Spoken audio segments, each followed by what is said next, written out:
Hi all, I'm Jabakruba Roslin. I'm happy to welcome you all back for my new video after a long time.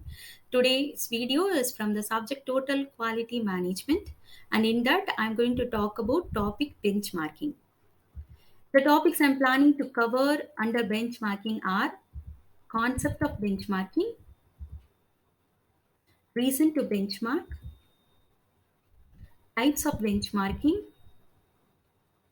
benchmarking process, benefits of benchmarking, pitfalls of benchmarking, and I'm planning to give this as two videos.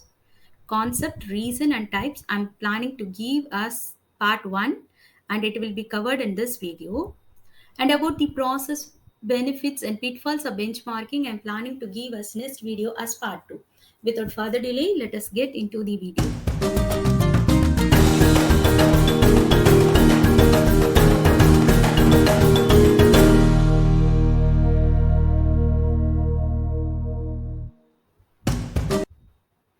Let's start with the dictionary meaning of benchmarking. It states that benchmarking is the act of measuring the quality of something by comparing it with the something else of an accepted standard. To make you understand this, suppose we have prepared a dish for the first time at our home that we usually used to taste in one of the best restaurant in the city. Apart from the spice and taste of our dish, we naturally compare that with the standard of dish we usually taste in the restaurant, and next time we shall take effort to match that taste by fulfilling the gap. Today, benchmarking is a fundamental business process which drives business performance and ensures continuous improvement. Like all business processes, benchmarking has continued to evolve to provide greater insight for business owner. The term benchmarking was coined by Robert C. Camp, who worked for Xerox. In the 1980s, Xerox undertook an intensive benchmarking process against its Japanese competitor. Although the products themselves are comparable on the surface, the company was rapidly losing market share due to Japanese companies being able to produce higher, cheaper quality printers in much faster frames. Xerox therefore assessed 230 performance areas across the business to improve not only the quality of the product but also the manufacturing efficiencies, internal processes, and overall value chain. The results were so successful that Xerox won the federal government's Malcolm Baldrige National Quality Award in 1989, and the company states the benchmarking saved the business. According to CAP, meaning of benchmarking is finding and implementing best practices in business. In general, as a human being, we learn our daily habits and have built our character and behavior by benchmarking ourselves with the people around us, particularly our parents, siblings, and friends. Let us understand the model of benchmarking to start with. First, we should analyze our level of performance and have an idea about how we are doing it. Next, we have to identify the performance level of others in the competition and get an idea about what they do to reach that level. Suppose a student is securing on average 60 mark in all the subject. That student should first get an idea of the students who score an average mark greater than 60 and how they are able to do that. After having a better idea about individual and other performance, next we have to list those things which we have to adapt to match that performance. For example, if the student found that the other students securing more than 60 are attending additional coaching classes, now this student may also plan to go for a coaching class. Once we are successful in adapting the additional practices, we may able to give a breakthrough performance. Breakthrough performance or means importance improvements in the performance at a noticeable level. For example, if the student have secured an average 75 marks in the upcoming exam compared to the 60 marks in the previous exam, it is a breakthrough performance. Next, let us discuss about the reason to benchmark, where we will be discussing about what are the facts that drive one to go for benchmarking. In short, we are going to discuss about the objectives of benchmarking. Benchmarking aims at goal setting process to facilitate comparison with the best.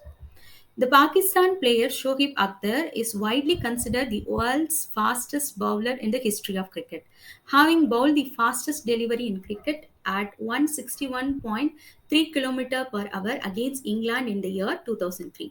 Even after 20 years, this remains as the benchmarking standard for the fast bowlers, and everyone aims to reach and pass this goal. Next, benchmarking aims at motivating and stimulating employees towards continuous quality improvement. The organization may set the performance of the best employee as a standard to achieve by other employees to become the best employee. Benchmarking also aims at external orientation of the company.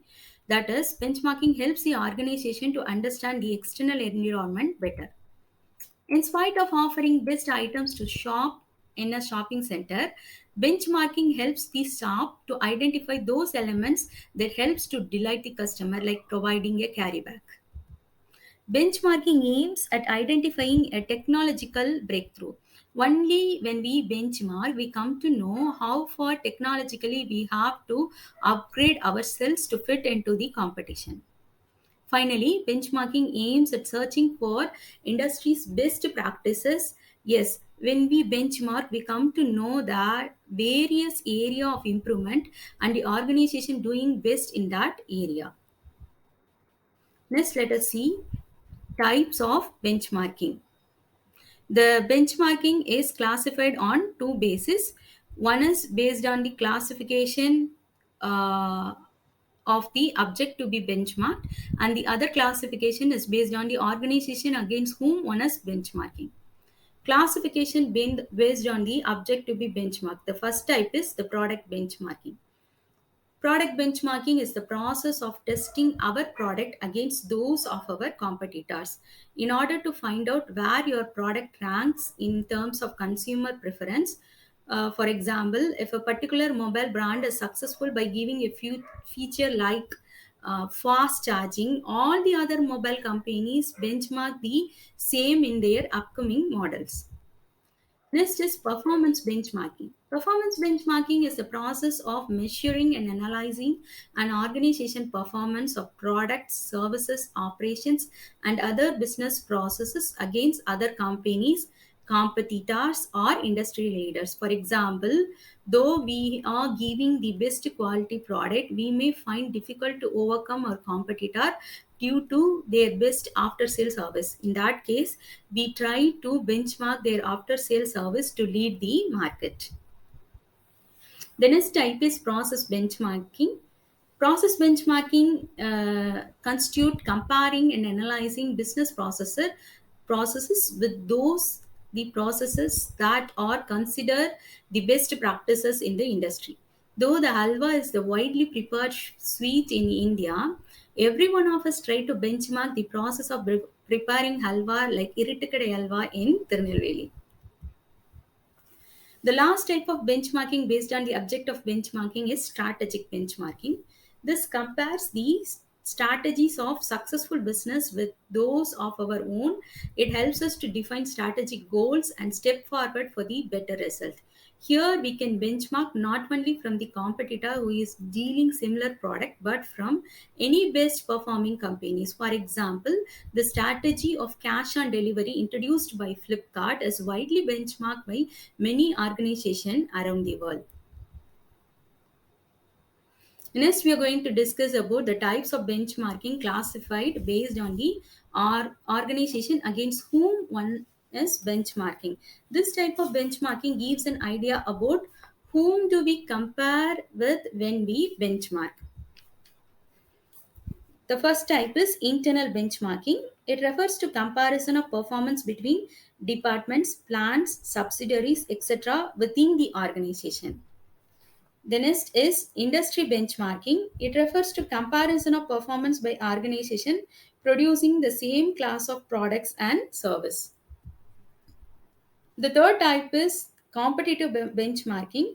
It refers to comparison of performance against direct competitors.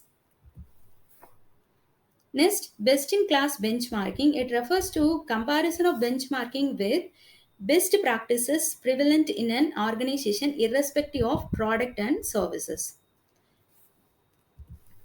The last type is relationship benchmarking. It refers to comparison of performance with a benchmarking company which already has a relationship like customer supply relations, joint venture arrangement, etc. By that, we come to an end of the video benchmarking part 1. Thank you for watching. Hope it is useful for you. I shall soon upload the part 2 of this benchmarking.